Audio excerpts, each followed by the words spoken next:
as well. I think Megan's probably the closest to me at this stage.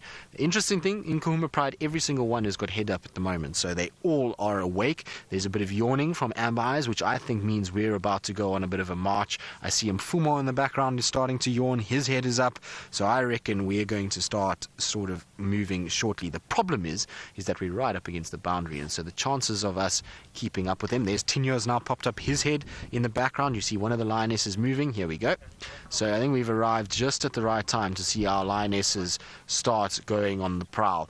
The problem is, like I say, if they head in this, they are already heading the way that I thought they were going to, and that's the wrong way for us. They will cross within the next 10 minutes if they go the way they're going, and Amber Eyes typically in front, taking them from this area and heading southwards. And we know there were some impalas around. Hello, girls. Are you coming to say hello? You can see they're just drifting right in front, not perturbed by us at all. And typical to see these two first moving. It's always Amber Eyes and the younger female that tend to go first. So I think this is the youngest female with the suckle marks in front of me. I might be wrong. I'm just trying to see. No, it's not. Sorry, it's not the youngest female. The youngest female will come fairly shortly. There she is. She's at the back over there, the one that's busy grooming her back. You can see the milk underneath and her teats, so the suckle marks. So that's the youngest female that generally follows Amber Eyes. So as soon as Amber Eyes moves, but she looks like she's stalking something. Look at her posture. Amber Eyes has gone into a stalk posture. Look at her, the way that she's walking. She's head down, look, lowering that head, looking forward. I wonder if she's spotted something. Nope, now she's going to go to the toilet. Even if she has spotted something, the bush calls and nature calls, and she's got to quickly go to the toilet and make sure that she just gets that out of the way before any serious hunting takes place. Oh no, back down we go. Here comes the other two. So they're coming, and I think here comes the injured female. So you want to see how she's walking. If you didn't believe me that she was walking fine, even though she's got that injury, she's got a little bit of a limp, but otherwise that is not a bad walking gait at all. She's walking better than what I would have thought she would have managed with an injury as horrific as that. She really is doing a lot better than I would have thought, but it is a nasty, nasty injury, that, and hopefully it will heal. But it looks horrible. You can actually even see the muscles as she moves past us. It really is sore. Ow, that's not very pleasant. Shame, my girl. That must be very painful. But the fact that she's not limping is absolutely incredible to me.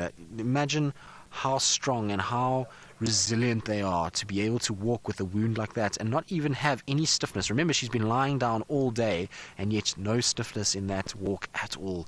It's absolutely phenomenal. I don't understand how these animals deal with it. Like I say, if that was a human, you would be man down, woman down. You would be in serious pain and not very happy about life at all. So it's pretty incredible that they're managing to, well, she's managing to walk the way she is at the moment. The good thing, though, the saving grace for us today, and hopefully why the lions will stay here on Djuma, is that the wind is now shifted and it's coming from a southeasterly direction. So lions like to walk into the wind. They don't like to walk with the wind blowing over their shoulder. So I don't think they're going to go to Arathusa. I think they might start cutting back towards Djuma, to the central parts, which is fantastic news for us. So hopefully they're going to head that direction. I see all the cubs are up now. They're all starting to approach us. The males are still lingering at the back and are busy grooming, but it's this time of the day that things are going to start happening, and we're going to start to see the Nkuhuma Pride starting to get going. And I hope that they start hunting that buffalo herd. I haven't gotten any more updates on the buffalo herd. I'm not sure where they are and what they're doing, but I'm pretty sure this pride is hungry. They're looking for food. The females are fairly skinny. Even the cubs or sub-adults are skinny.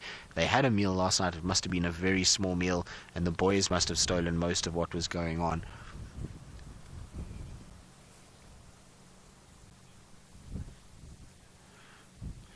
Cindy, Tennessee, you're asking if there's any prey animals that are more nutritious than others. Well, most of the prey animals that have really big layers of fat are good for them. So zebras, funny enough, have really thick yellow fat, and that's highly nutritious for lions. So that's a good one to go after. Healthy buffalo are a good one, but unfortunately not many healthy buffalo around anymore, and droughts have really hammered them. And so then the only other one that's really nutritious meat is hippo, and hippos are very difficult to bring down. So I would imagine a situation that hippos are going to be fairly tough to find.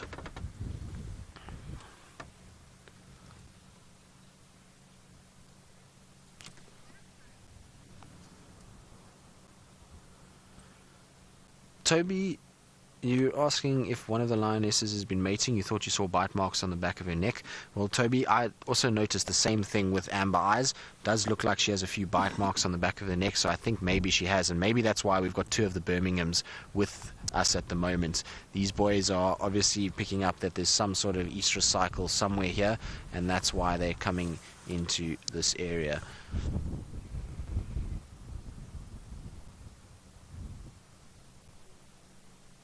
But she definitely does have some signs, but you can see they are mobile again, and they're definitely spotting something to the south of us. Maybe that impala herd that we saw earlier today that is there. I didn't see any when I came in, but I could be wrong. Maybe the impala herd is somewhere and they're going to start stalking. Look, you can see there's some intent in what they're doing, the way that they're stopping, the way that they're staring. They're looking very, very intently to the south, so maybe there is something in that area that they're seeing. We're going to stay here because I want the boys to come walking past and meandering past us. They will eventually. As soon as those females walk like this, the boys generally are not far behind and coming and looking and giving the attention that they need. So I'm pretty sure we're going to end up with the boys coming this way.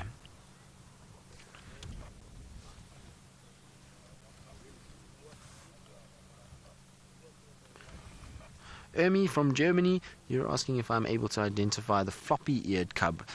I am not, unfortunately. The reason why is because when I got here, the floppy-eared cub's ear was alright again. So I believe it was a younger one. So it could be that one that's further back there, but I'm not 100% sure at all. I know a lot of the viewers know exactly which one it is, and maybe they'll help us out, but I'm not 100% sure at all which one it is. It was before my time that it had the floppy ear, and I only just got to see the Nkuhuma pride once I came to Safari Live. Remember when they had these small cubs and that ear was floppy? This pride was only on Djuma. They didn't move off Djuma, and we saw very little of them at Simbambili. It's only once I got here that they started to go to Simbambili all the time. So I'm not 100% sure which one is the floppy-eared cub. Maybe some of you guys can help us as to exactly which one. I have an idea maybe is the one at the back there. There's one right behind a stump. That one that's sitting at the back, it might be that one, but I'm not 100% sure. Is it the floppy-eared one? Is that the one with the amber eyes? Maybe somebody can help us and let me know what they think as to whether it's the one with the amber-colored eyes or if it isn't.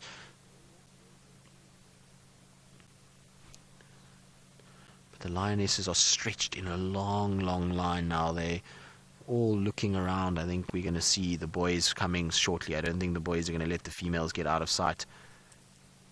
There's Tinyo is just having a sneeze in the back. There comes another one of the sub-adults.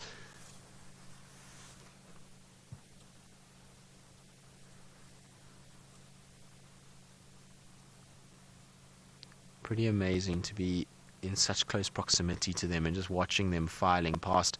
Here comes the last of the cubs, and I reckon then after that we're going to start to see the boys rolling past as well. See Mfumo is starting to yawn.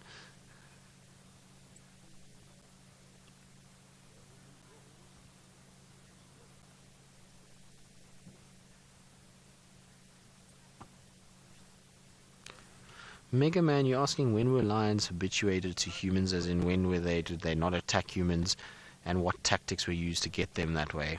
Well, Mega Man is quite simple. When we stopped hunting them. So as soon as we had a situation where we weren't hunting lions anymore, and we weren't killing them, stealing food from them, because people actually used to chase them off their carcasses and steal from them. So as soon as we stopped doing that, then you'll find that they started to relax already around those situations. It also took probably a lot of time when they had food that you'd park far away, watch them, observe them, and slowly but surely they got used to the vehicles and used to us.